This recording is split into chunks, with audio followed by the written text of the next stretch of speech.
قال رسول الله صلى الله عليه وآله وسلم اقرأ القرآن فإنه يأتي يوم القيامة شفيعا لأصحابه۔ نبی کریم حضرت محمد صلی اللہ علیہ وآلہ وسلم نے فرمایا، قرآن پڑھا کرو کیونکہ یہ قیامت کے دن اپنے ساتھی کے لیے یعنی پڑھنے والے کے لیے سفارشی بن کے آئے گا۔ کتاب آواز میں خوش آمدید۔ قرآن کا راستہ، چیپٹر نمبر 6، اجتماعی مطالعہ، اہمیت اور ضرورت۔ فہم قرآن کی جستجو میں ضروری ہے کہ آپ حق کے متلاشی دوسرے افراد کے ہمراہ شریک ہو جائیں۔ یہ تو ضروری ہے کہ آپ انفرادی طریقے پر قرآن مجید کا مطالعہ کرتے رہیں، لیکن جب آپ قرآن کے مفہوم اور مطالب کی تلاش اور جستجو کرنے والے دوسرے اہل ایمان کے ساتھ مل کر اجتماعی مطالعہ کریں گے تو آپ کے استفادہ کے ثمرات دگنے ہو جائیں گے۔ اجتماعی مطالعے میں دل و دماغ کی قوت اخذ بڑھ جاتی ہے اور وہ زیادہ صحیح طریقے سے مفہوم اور مطالب کو اپنی گرفت میں لے آتے ہیں۔ جس طرح باہمی رفاقت میں آپ قرآن کے زیر سایہ زندگی بسر کرتے ہیں، اسی طرح باہمی رفاقت میں قرآن کے تقاضے پورے کرنے کا مرحلہ بھی آسانی سے طے ہو جاتا ہے۔ اس طرح عمل پیرا ہونے اور تقاضے پورے کرنے سے آپ قرآن کی برکتوں سے پوری طرح مستفید ہو سکتے ہیں اور فہم قرآن کے دروازے بھی زیادہ کھل جاتے ہیں۔ قرآن خصوصیت کے ساتھ جماعت سے خطاب کرتا ہے۔ نبی اکرم صلی اللہ علیہ وآلہ وسلم نزول وحی کے ساتھ ہی ایک ایسی جماعت قائم کرنے کی کوشش میں مصروف ہو گئے جس کا مرکز اور محور قرآن ہو۔ اپنی حیات طیبہ کا ہر لمحہ آپ صلی اللہ علیہ وآلہ وسلم نے اس مقصد کے لیے صرف کر دیا۔ اقرا کے حکم کے ساتھ ہی قم فانذر، اٹھو اور ڈراؤ کا حکم بھی نازل ہوا۔ اس طرح جہاں یہ حکم نازل ہوا، اے نبی صلی اللہ علیہ وآلہ وسلم، آپ کے رب کی کتاب میں جو کچھ آپ پر وحی کیا گیا ہے اس کی تلاوت کریں۔ الکہف 27۔ تو اس سے اگلی آیت میں یہ حکم نازل ہوا ہے کہ اپنے دل کو ان لوگوں کی معیت پر مطمئن کرو جو اپنے رب کی رضا کے طلبگار ہیں اور صبح و شام اسے پکارتے ہیں اور اس سے ہرگز نگاہ نہ پھیرو۔ الکہف 28۔ قرآن کی آیت واضح اور مؤثر انداز میں قرآن کی تلاوت اور ایک متحد و مربوط گروہ یعنی معاشرہ قائم کرنے کے درمیان ربط قائم کر رہی ہے۔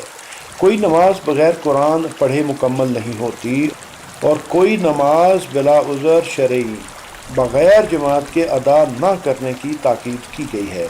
نماز میں قرآن مجید کے پڑھنے کا کیا فائدہ ہے جب اس کو نہ سنا جائے، نہ سمجھا جائے اور نہ اس پر غور ہی کیا جائے؟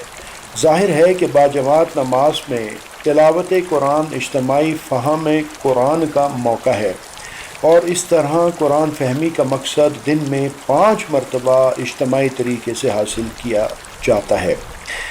قرآن کی دعوت کو سارے انسانوں تک پہنچانے کا تقاضا بھی یہی مطالبہ کرتا ہے کہ قرآن کو اجتماعی طور پر پڑھا جائے اور سمجھا جائے۔ لفظ تلاوت جب حرف اعلیٰ کے ساتھ بولا جاتا ہے تو اس کا مطلب ہوتا ہے پہنچانا، نشر کرنا، اشاعت کرنا۔ قرآن مجید کی تلاوت کرنا نبوت کے بنیادی مقاصد میں شامل ہے اور اسی لیے امت مسلمہ کے مقاصد میں بھی شامل ہے۔ اسی طرح قرآن مجید بالواسطہ یہ ہدایت دیتا ہے کہ اس کو گھروں اور خاندانوں میں پڑھا جائے۔ فرمایا گیا، نبی کریم صلی اللہ علیہ وآلہ وسلم کی بیویوں، یاد رکھو اللہ کی آیات اور حکمت کی ان باتوں کو جو تمہارے گھروں میں سنائی جاتی ہیں۔ الاحزاب 34۔ جو لوگ اس لیے جمع ہوتے ہیں کہ قرآن کی تلاوت کریں اور اس کا مطالعہ کریں وہ مبارک ہیں، ان پر اللہ کے فرشتے اللہ کی رحمت کے ساتھ نازل ہوتے ہیں۔ نبی کریم صلی اللہ علیہ وآلہ وسلم نے فرمایا، جب کبھی لوگ اللہ کے گھروں میں جمع ہوتے ہیں قرآن مجید کی تلاوت کرنے اور اس کو ایک دوسرے کے ساتھ مل کر پڑھنے اور پڑھانے کے لیے، ان پر برکت نازل ہوتی ہے، رحمت ان کو گھیر لیتی ہے، فرشتے ان پر سایہ کرتے ہیں اور اللہ اپنی محفل میں ان کا ذکر کرتا ہے۔ مسلم۔ اس لیے قرآن کو تنہا پڑھ کر مطمئن نہ ہو جانا چاہیے، بلکہ دوسرے ایسے لوگوں کے ساتھ مل کر جو حق کے متلاشی ہیں، مل کر یہ کام انجام دینا چاہیے۔ اجتماعی مطالعے کے طریقے۔ اجتماعی مطالعے کے دو طریقے ہو سکتے ہیں۔ نمبر ایک، جب ایک مختصر سا گروہ ایک جگہ جمع ہو کر اس طرح قرآن کا مطالعہ کرتا ہے کہ ہر شریک اس مطالعے میں سرگرمی سے حصہ لے۔ اس میں بعض سے زیادہ صاحب علم ہوتے ہیں اور کوئی ایک زیادہ علم والا فرد ان کی رہنمائی کرتا ہے۔ اس کو ہم حلقہ یا حلقہ مطالعہ کہیں گے۔ نمبر دو، جب ایک چھوٹا یا بڑا گروہ ایک جگہ جمع ہوتا ہے اور کسی صاحب علم کا درس سنتا ہے، اس میں سامعین صرف سوالات کر سکتے ہیں، اس کو ہم درس قرآن کہیں گے۔ آپ کو معلوم ہونا چاہیے کہ حلقہ کس طرح چلایا جاتا ہے اور درس کی تیاری کس طرح کی جاتی ہے۔ یہاں ہم صرف عمومی ہدایات پر گفتگو کریں گے۔ یہ واضح رہے کہ اس کام کے لیے نہ کوئی معین معیار ہو سکتا ہے اور نہ کوئی معین طریقہ کار۔ مختلف افراد اپنا خاص انداز اور خاص طریقہ کار اختیار کر سکتے ہیں۔ درج ذیل ہدایات دراصل اشارات ہیں جن کو مخصوص حالات اور اپنی استطاعت کے مطابق اختیار کیا جا سکتا ہے۔ 4 بنیادی ضابطے ہیں۔ اجتماعی مطالعے کے لیے 4 بنیادی ضابطے درج ذیل ہیں۔ نمبر 1، حلقہ میں شرکت یا درس کی ذمہ داری کا حق ادا کرنے کے لیے پوری طرح تیاری کرنا چاہیے۔ سرسری نظر ڈال دینے سے تیاری نہیں ہوتی۔ تیاری کرنے کو آخری لمحے تک مؤخر کرتے چلے جانا بھی درست نہیں۔ یہ غلط فہمی نہیں ہونی چاہیے کہ ایک نظر ڈالنے سے سب کچھ یاد آ جائے گا۔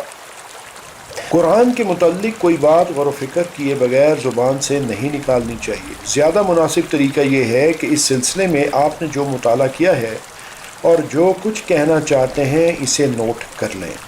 نمبر 2، آپ خواہ مبتدی ہوں یا صاحب علم، آپ درس دے رہے ہوں یا حلقہ میں شرکت کر رہے ہوں، باہر کیف آپ اپنے طور پر ان حصوں کا مطالعہ ضرور کریں جو حلقہ یا درس کا موضوع ہوں۔ نمبر 3، ہمیشہ اپنی نیت خالص رکھیے، یعنی یہ کہ مقصد قرآن کو سمجھنا ہے اور اس کے مطابق عمل کرنا ہے، اور یہ سب اس لیے کہ اللہ راضی ہو جائے۔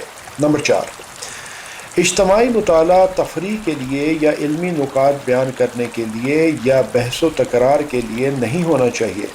مطالعہ قرآن کا نتیجہ اتباع قرآن کی شکل میں ظاہر ہونا چاہیے اور اس دعوت کو پھیلانے کی لگن بھی پیدا ہونی چاہیے جو قرآن اپنے قاری کے سپرد کرتا ہے۔ حلقہ مطالعہ۔ درج ذیل رہنما خطوط اجتماعی مطالعے کو مؤثر بنا سکتے ہیں۔ شرکا۔ نمبر 1، شرکا کی تعداد 3 سے 10 ہونا چاہیے۔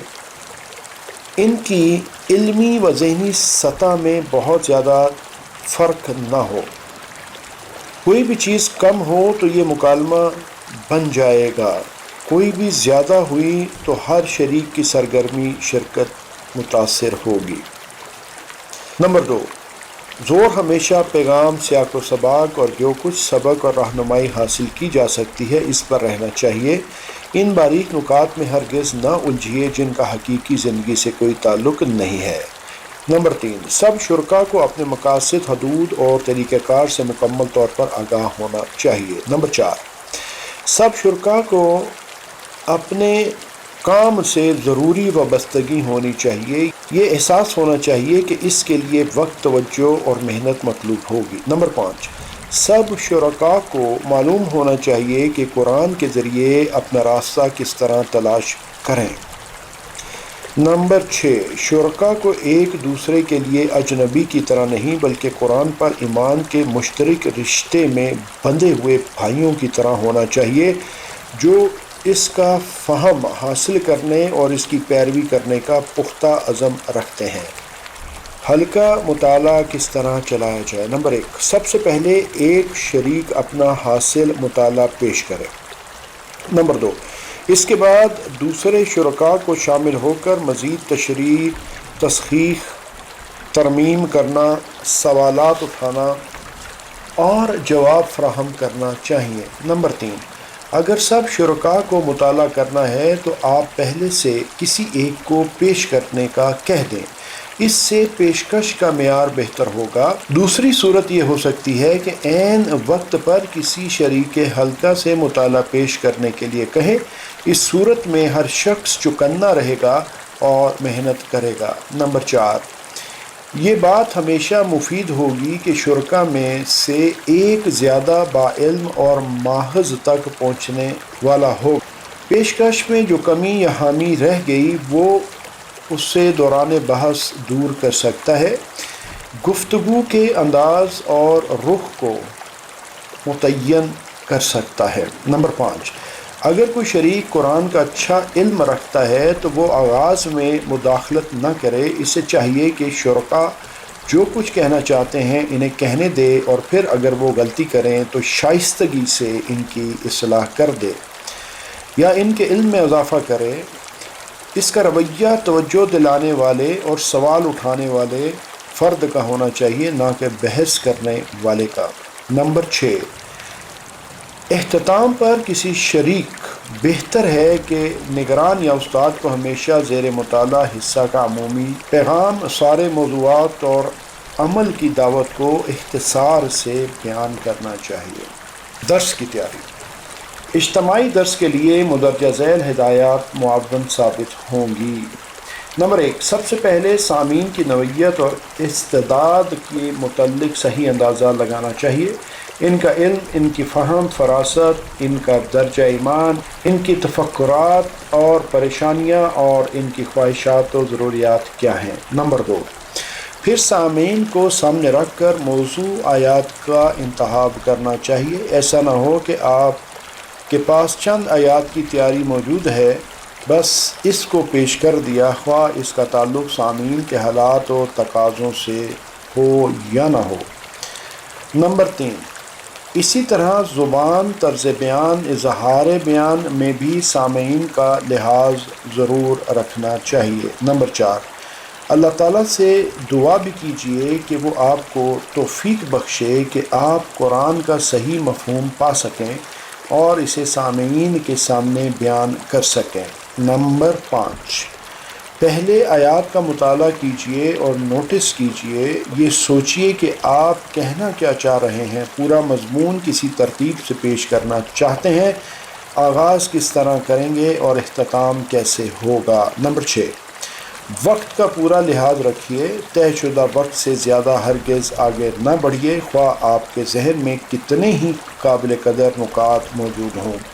آپ کے ذہن میں یہ بات رہنی چاہیے کہ سامعین کے یاد رکھنے کی صلاحیت محدود ہوتی ہے، وہ آپ کے علم و فضل کے مداح تو بن جائیں گے مگر آپ سے زیادہ سیکھیں گے نہیں۔ طویل حصے کو مختصر سے وقت میں بھی بیان کیا جا سکتا ہے اور مختصر سے حصے کو طویل وقت میں بھی۔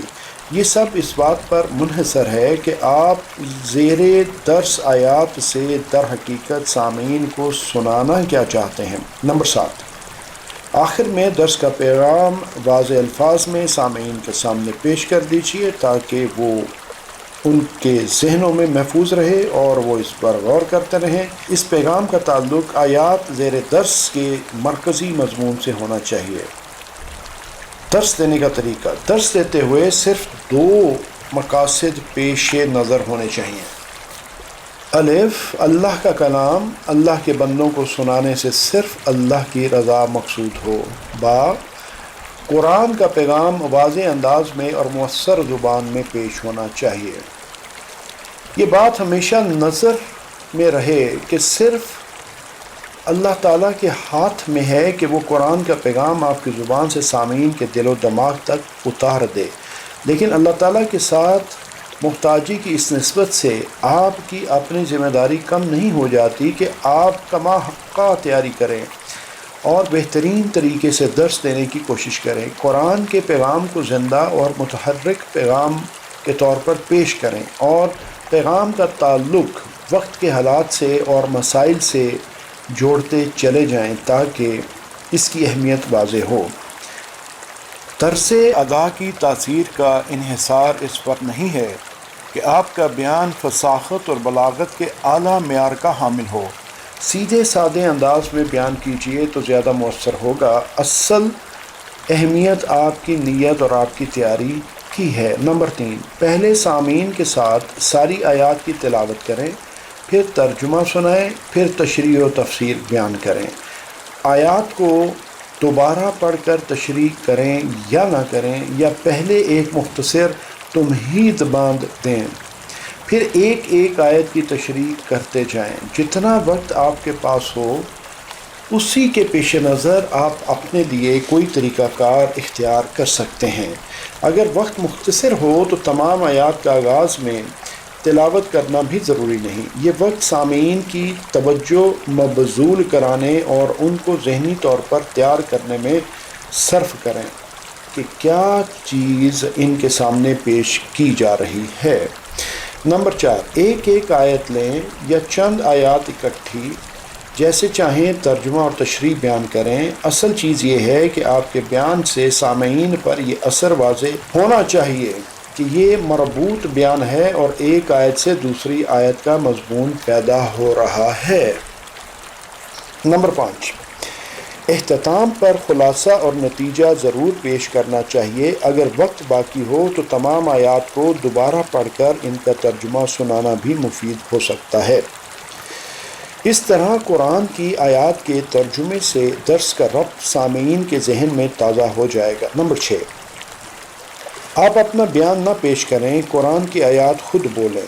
تفسیر کے بغیر بھی قرآن بڑی تاثیر رکھتا ہے، خاص طور پر اہل زبان کے لیے۔ بیچ بیچ میں اپنی آراء کو ضرورت سے زیادہ داخل کرنا دراصل قرآن کو بولنے سے روک دینے کے مترادف ہے۔ لمبی تشریحوں کے نقصان یہ ہے کہ سامع کا ذہن تشریح میں گم ہو جاتا ہے اور آیات کے مطلب پر اس کی توجہ نہیں رہتی۔ اس لیے تشریح مختصر ہو، جہاں ضرورت ہو جائے وہاں اگر بیان طویل ہو تب بھی بار بار آیات دہرا کر اس سے ربط قائم رکھنا ضروری ہے۔ کوشش یہ کیجیے کہ قرآن اور سامعین کے ذہنوں کے درمیان فاصلہ پیدا نہ ہو۔ نمبر 7، قرآن کے نمونے اور انداز پر اپنا درس پیش کرنے کی کوشش کیجیے۔ کامیابی کا یہ سب سے بہتر طریقہ ہے۔ آغاز میں کچھ دشواری محسوس ہوگی مگر بتدریج راہ آسان ہو جائے گی۔ اس لیے ضروری ہے کہ قرآن کو بار بار پڑھا جائے، اس کے حصے ازبر کیے جائیں اور اس کے اسلوب بیان کو جذب کیا جائے۔ قرآنی اسلوب کے درجہ ذیل حقائق آپ کو معلوم ہونے چاہیے۔ الف، یہ دل و دماغ، عقل و جذبات یعنی کل انسان کو خطاب کرتا ہے۔ با، اس کا خطاب شخصی ہے، براہ راست ہے، مختصر ہے اور اس میں فکری اپیل اور دعوت عمل پائی جاتی ہے۔ جیم، اس کی زبان اور بیان بھی اتنا ہی زوردار ہے جتنا اس کا پیغام زوردار ہے، یہ سیدھا دل پر اثر انداز ہوتا ہے۔ دال، یہ ایسے دلائل دیتا ہے جو سامعین آسانی سے سمجھ سکیں۔ یہ دلائل روزمرہ کی زندگی اور مشاہدے سے فراہم کیے جاتے ہیں، یہ تخیلی، تجریدی یا منطقی نہیں ہوتے۔ نمبر 8، تجریدی انداز نہ اختیار کیجیے، نہ فلسفہ بنا کر پیش کیجیے، بلکہ قرآن کی دعوت کو زندہ متحرک بنا کر پیش کیجیے۔ قرآن کا پیغام پہنچانے میں نظم اور کسی قدر تصورات کا استعمال بھی ضروری ہے۔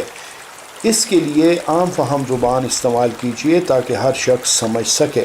نمبر 9، عمل کی دعوت دینا، تجدید عہد کرانا، عزم نو پیدا کرنا آپ کے درس کا لازمی حصہ ہونا چاہیے۔